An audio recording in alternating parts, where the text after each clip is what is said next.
ধনিয়া পাতা বলেন আর ধনিয়া পাতাই বলেন, ভর্তা খাইতে কিন্তু ভীষণ মজা লাগে। এমন কেউ নাই যে ধনিয়া পাতা ভর্তা পছন্দ করে না।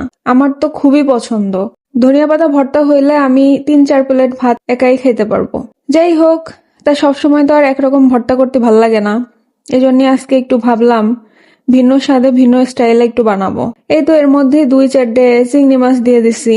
ওই যে স্বভাব, সবকিছুর মধ্যে একটু চিংড়ি মাছ ছেড়ে দেওয়া, সহজে পাল্টাবে না। কেউ আবার এটারে চিংড়ির ভর্তা মনে করেন না। তো এই তো পেঁয়াজ, মরিচ, রসুন, চিংড়ি ভাজা হয়ে গেলেই এর মধ্যে দিলাম ধনিয়া পাতা। ধনিয়া পাতা ভাজতে তো আর সময় লাগবে না, এক ঘুরলে দিলে ভাজা হয়ে যাবে। এই তো আমার ভাজা হয়ে গেছে। এর মধ্যে 2 কোয়া তেঁতুল দিয়ে দিলাম যাতে হালকা একটু টক টক লাগে মুখে। এই তো নামায় বাইটে নিছি।